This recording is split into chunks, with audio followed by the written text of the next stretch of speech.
कैसे हैं आप सभी। आई होप आप सभी अच्छे होंगे। गाइस आज हम पढ़ने वाले हैं one of the most important topic Bharat की नदियों के बारे में। दोस्तों एसएससी और रेलवे के एग्जाम में नदियों के क्वेश्चन ऐसे पूछे जाते हैं जैसे एग्जामिनर का घर नदी के किनारे बना हो। देखो यार, ये टॉपिक ना one of the most important topic और यहाँ से कई सारे क्वेश्चंस आते हैं। जैसे आपने पढ़ा भी होगा, झेलम, चिनाब, रावी, ब्यास, सतलज, गंगा, यमुना और ब्रह्मपुत्र, चंबल, बेतवा, बहुत सारी नदियां हैं इंडिया में, बहुत सारी नदियां। लेकिन हमें सबके बारे में नहीं पढ़ना है, हमें उन्हीं रिवर के बारे में पढ़ना है जहां से क्वेश्चंस पूछे जाते हैं। ओके, अब देखो यार, आपको झेलम, चिनाब, रावी, ब्यास और सतलज, इन पांचों रिवर को अच्छे से लर्न कर लेना है, ठीक है। इसके अलावा जो है आपको गंगा रिवर के बारे में पढ़ना है। उसके अलावा गंगा रिवर की कौन कौन सी सहायक नदियां हैं उनके बारे में पढ़ना है।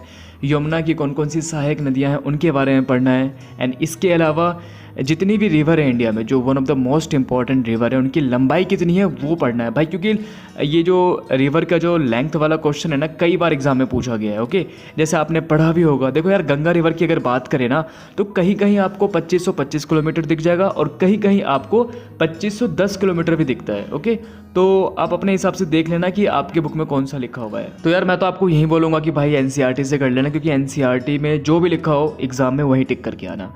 बाकी आपने कृष्णा नदी के बारे में पढ़ा होगा, पेनाड नदी के बारे में पढ़ा होगा, कावेरी नदी के बारे में पढ़ा होगा। अच्छा, आपसे मैं क्वेश्चन पूछ रहा हूँ, आप लोग इसका आंसर ज़रूर कमेंट करना। आप मुझे ये बताओ, दक्षिण भारत की गंगा किसे कहा जाता है? मैं क्वेश्चन फिर से रिपीट कर रहा हूँ, दक्षिण भारत की गंगा किसे कहा जाता है? अगर आपको इसका आंसर पता है तो आप लोग कमेंट जरूर करना।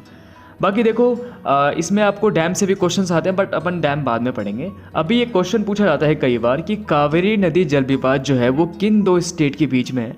तो भाई कर्नाटक और नेक्स्ट है आपका तमिलनाडु। ये भी क्वेश्चन एग्जाम में कई बार पूछा गया है। ओके, देखो यार, हर बार क्वेश्चन चेंज होता है। ऐसा नहीं है कि अभी जो मैंने आपको बताया यही क्वेश्चन एग्जाम में आ जाए, ऐसा नहीं होता। आपको पूरा टॉपिक अच्छे से पढ़ना पड़ेगा, ठीक है। जैसे नेक्स्ट क्वेश्चन है, गंगा की सबसे बड़ी सहायक नदी, तो इसका आंसर आपको पता ही होगा, यमुना नदी हो गया। भारत की सबसे लंबी नदी गंगा नदी, और गंगा नदी जो है वो दो नदियों से मिलकर बनती है। सबसे पहला अलकनंदा एंड नेक्स्ट है आपका भागीरथी। ऐसे क्वेश्चंस भी एग्जाम में पूछे जाते हैं। और गंगा नदी को ना बांग्लादेश में पद्मा नदी के नाम से जाना जाता है, ये तो आपको पता ही होगा। और एक नदी है सोन नदी। सोन नदी एकमात्र ऐसी नदी है जो गंगा में दक्षिण दिशा से जाकर मिलती है। ये क्वेश्चन पूछा जाता है, ऐसी कौन सी नदी है जो गंगा में साउथ डायरेक्शन से आके मिलती है? ये मात्र एक ऐसी नदी है जो साउथ से जाके मिलती है। सो राइट आंसर इज सोन नदी। ओके, दो रिवर का नाम बताओ जो पश्चिम की ओर बहती है, नर्मदा एंड ताप्ती। ओके, सो देखो, ऐसे कई सारे क्वेश्चंस हैं जो इस टॉपिक से पूछे जाते हैं। अगर आपने ये टॉपिक कंप्लीट नहीं किया है तो याद से कर लेना।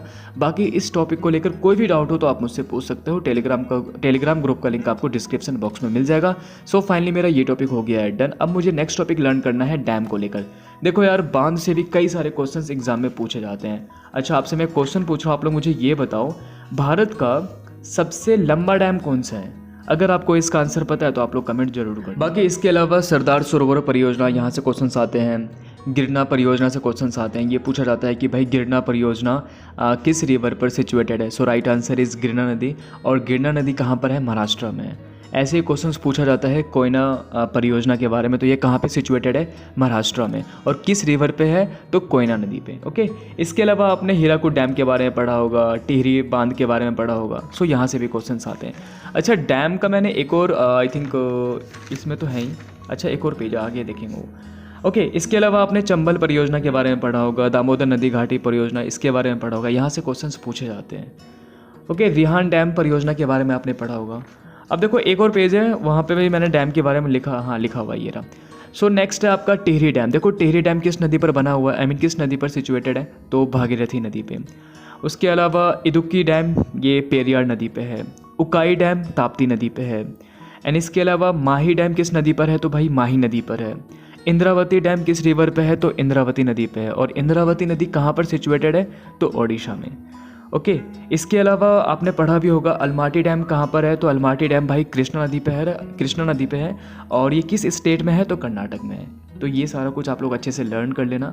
सो फाइनली मेरा आज का ये टॉपिक भी हो गया है डन। सो इसके बाद जो मुझे नेक्स्ट टॉपिक लर्न करना है वो है झील को लेकर। देखो यार, झील से भी कई सारे क्वेश्चंस पूछे जाते हैं। जैसे आपने पढ़ा भी होगा कि जम्मू कश्मीर में कौन कौन सा झील है? तो डल झील हो गया, वोलर झील हो गया, बेरीनाग झील हो गया। इसके अलावा ये पिछोला झील कहाँ पर सिचुएटेड है, तो राइट आंसर इज राजस्थान। तो यहाँ से भी क्वेश्चंस आते हैं।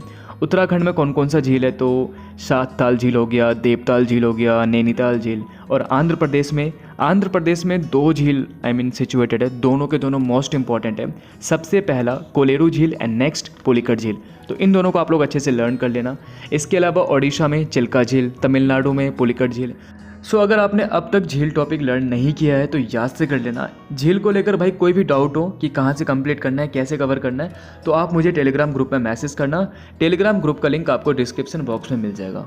सो मेरा ये टॉपिक भी हो गया है डन। सो इसी के साथ अपना डे 8 भी हो गया है कंप्लीट। अगर आपने डे 1 से लेकर डे 7 तक का टारगेट कंप्लीट नहीं किया है तो भाई वीडियो के डिस्क्रिप्शन बॉक्स में ना आपको एक प्लेलिस्ट का लिंक मिल जाएगा। उसमें डे 1 से लेकर डे 7 तक की सारी वीडियोज़ आपको दिख जाएगी। सो आप लोग टारगेट कंप्लीट कर लेना। बाकी लास्ट में यही कहना था कि अगर आपने अब तक मेरे चैनल को सब्सक्राइब नहीं किया है तो याद से कर देना। और अगर आपको आज की वीडियो अच्छी लगी हो तो वीडियो को लाइक भी कर देना। सो अपन मिलते हैं कल डे 9 के साथ।